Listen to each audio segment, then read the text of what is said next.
बिस्मिल्लाहिर्रहमानिर्रहीम अस्सलामु अलैकुम वरहमतुल्लाहि वबरकातुहू सामिन किराम टाठो बचो तुशु जानन टाठो बचो के वनुक तामत पर आवाज बे पर मसमत यानी मसवत तो मसमत वोवेल तो कॉन्सोनेंट्स आवाजन पे कर तफसील सान कत कि आवाजन हुंद आवाज निशान क्या आसान तो उहुंद वर्ताव क्या आसान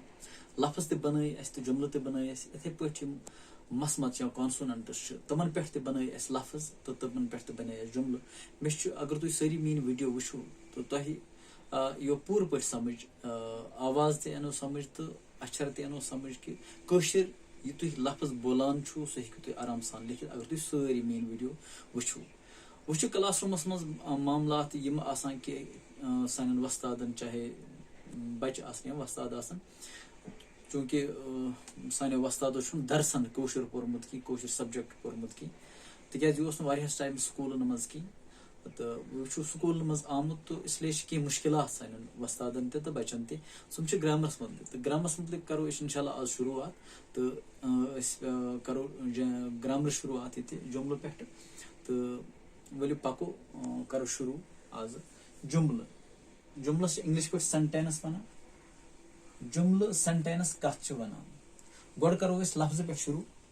लफ्ज पे यमो तो जुमलस पे लफ्ज कत वन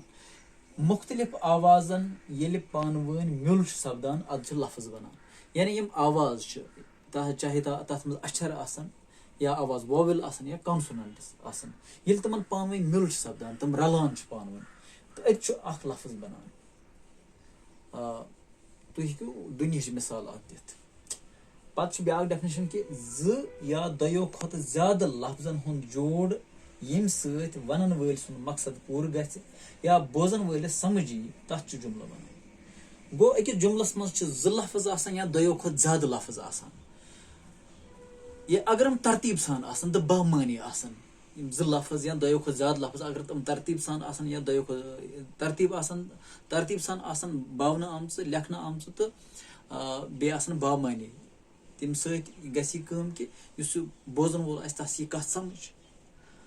तो अमिस तुस वन वोल तस पन मकसद पूर कि बह वनान तो बोजन वलिस फिक्र तारान तो तथ बामानी लफ्जन हुंद तरतीब तथ वन जुमल दिमो मिसाल मे खो बत ये हेको वन मे खो यह जुमल बना मगर मे खो बत वाजिया गसान कि बत खेवान तो यह बना यह त्रेन लफ्जन हुंद इथे पे रूद पेवान गो अत मज त्रे लफ्ज यम सही तरतीबस मज तो यह अत मज बामानी चाय छे तैयार दानिश गो सुकूल गो यम चोर जुमल ये इस्तेमाल कर तम बामानी तो बेहतरीन तरतीब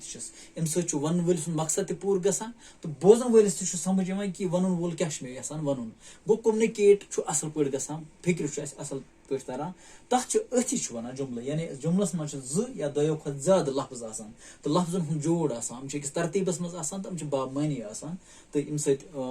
वन वलिस पन मकसद पूर गस तो बोजन वलिस यह समझ क्या मे वन अम पत करो जुमल साख्त क्या इंग्लिश पे स्ट्रक्चर ऑफ सेंटेंस वन चूंकि जुमल अत ज हिस्स प्रथ कुन जुमलस चाहे तुम इंग्लिश पे जुमल वर्तयू उर्दू पे वर्तयू कुन जबान मज वर्तयू या कशर पे वर्तयू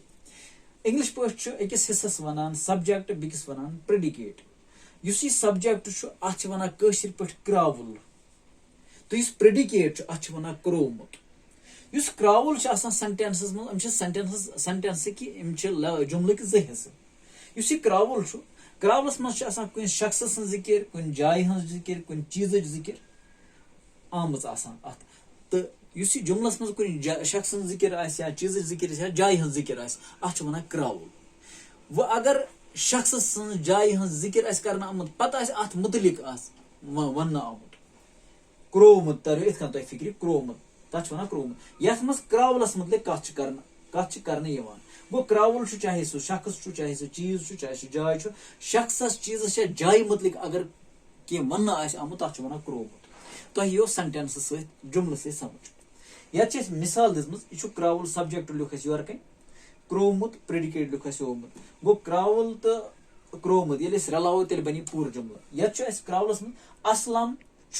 बागस मज गिंदान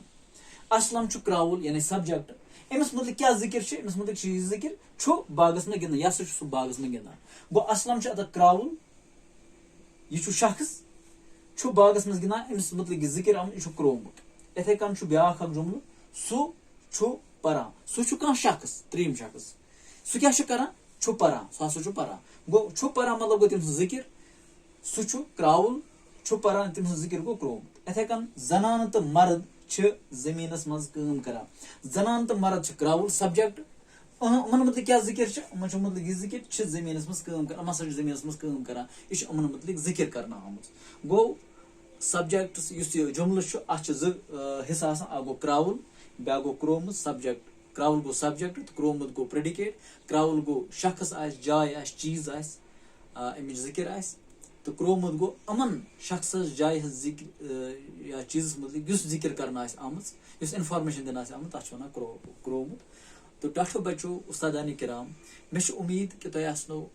जुमल लफ्ज तो जुमल साख्त तुम असल पे फिक्र तोरमुत। इंशाल्लाह करो बेकिस वर्डस मज बेकिस वीडियोस मज जुमल कन किस्मन मुतलिक कथ। तो तम दियो इजाजत। अस्सलाम वालेकुम।